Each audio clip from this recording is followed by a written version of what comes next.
Score now joins us here courtside at the Cintas Center. Jordan tonight had 23 points to lead Tennessee. Jordan, walk us through the first half. It seemed like there were jitters, or seemed like maybe Russian shots. Just didn't have a good shooting first half, and that put you behind the trend all night long. It was hard to catch up from that. I mean, yeah, it definitely did. You know, guys were really excited to get out there, it being the first game, and we missed a lot of shots that we normally make. Talk about how you got aggressive at the end of the half. That really got Tennessee back in the game. I mean, yeah. Did Coach Martin tell you to get aggressive? Or you just he didn't tell me. But when I see Jerron having trouble with foul trouble, Jarnell having with foul trouble, it's kind of in me to not take bad shots or try not to. But I know it's my job to put the ball in the hole for us.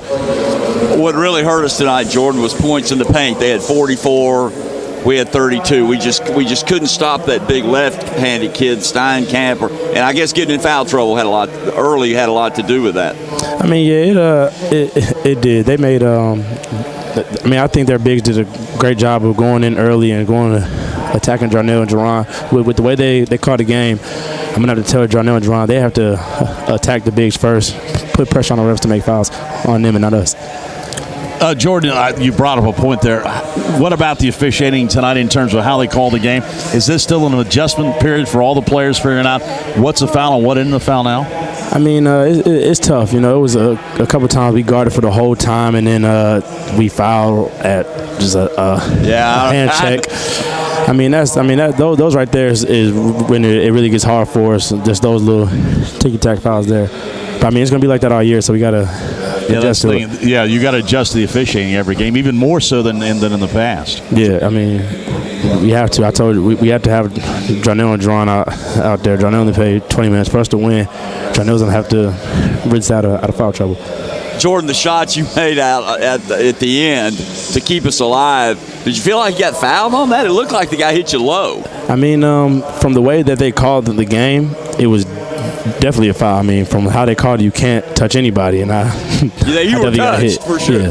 That was a heck of a shot. But did you the second half? Did you there was a period there where you seemed like you weren't as assertive, and then you just turned it on, and they couldn't stop you. They didn't have anybody that could guard you. Were they kind of plugging it up and making it hard for you to get in the lane? I mean, it was tough. The way they were guarding us, they were trying to make us throw it inside. They were playing behind Jarnell and Jerron, and that's where we went the ball.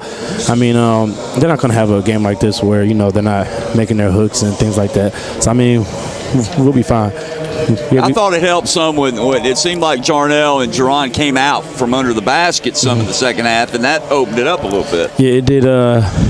Antonio does a great job pushing the ball. He gives the wings. He throws it to us early to give us a chance to make moves down there and get to the basket. He's going to really help the team, isn't he, Antonio? Oh, yeah, he definitely is. I mean, the way he's pushing the ball, he's a great defender for us as well. Yeah, he is a good defender. Jordan, thanks for coming out. I know a disappointing way to start, but you got a game Saturday night, so you got the home opener and time to bounce back and get a win on Saturday. Yes, sir. I'll see you guys Saturday. Okay, Jordan McRae with us. Thanks for him coming.